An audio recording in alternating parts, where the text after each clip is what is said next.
나중에 더 좋은 보험이 나올 수도 있다. 자, 보장 내용을 보세요. 전체 보험료 중에서 가장 큰 비중을 차지하는 게 암진단금, 뇌관질환진단금, 심혈관질환진단금일 거예요. 왜냐? 사망 원인 1에서 4위 중에서 이 세 가지가 들어가요. 그만큼 보험료에 반영되어 있고 전체 보험료에도 많은 비중을 차지해요. 그런데 30년 전에도 암이 있었고 지금도 암이 있고 30년 뒤에도 암이 있어요. 그런데 암이 뭔가요? 내 몸에 생긴 악성 종양이에요. 그렇다면 암 진단금은 뭔가요? 내 몸에 생긴 악성 종양에 대한 보장이에요. 예를 들어 제가 팔이 한 개가 더 생겨서 세 개가 됐어요. 그런데 새로 생긴 팔에 암이 생겼어요. 그럼 옛날에 가입한 암보험에서 보장을 못 받을까요? 아니죠.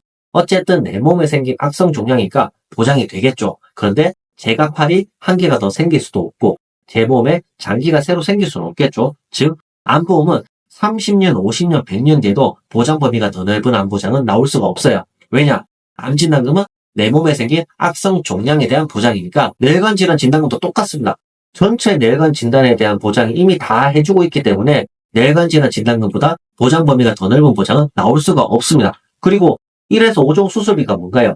용종 제거부터 암 수술까지 보장하는 활용성이 매우 넓은 보장이죠. 그런데 일부 보험사들은 손해율이 높아서 1에서 5종 수술비 판매를 중단한 보험사들도 있어요.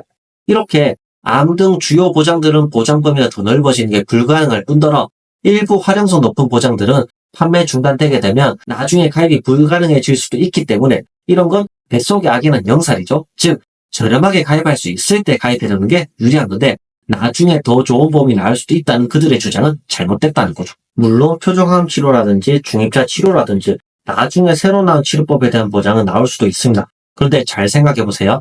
해당 치료는 결국엔 암에 걸리고 해당 치료를 받아야지만 진단금을 받을 수 있다는 거예요. 즉 우리는 어떤 수술을 또는 어떤 치료를 받든 상관없이 진단만 받을 수 있는 보장에 대해서는 더 좋은 보장이 나올 수 없기 때문에 저렴할 때 또는 판매 중단되기 전에 미리 맡아 놓으라는 거고 새로 나온 치료법에 대한 보장이 필요하다고 생각되시면 굳이 멀쩡한 보험 해지하실 필요 없고요. 그 부분만 보완해서 가입하시면 됩니다. 내 돈을 지키는 가장 안전한 방법 저쓰기와 보험료 부담에서 탈출하고 싶으시다면 카카오톡 검색창에 쓰기의 보험을 검색하시면 제 채널이 나와요. 여기 들어오셔서 이제 채널 추가하기 버튼 눌러주시고 채팅하기 버튼 눌러주시면 저쓰기와 바로 대화할 수 있는 카카오톡 채팅창 연결됩니다. 여기 들어오셔서 이제 궁금하신 점 남겨주시면 제가 직접 답변 드리도록 하겠습니다. 감사합니다. 본 광고는 심의 기준을 준수했으며 유효기간은 심의일로부터 1년입니다.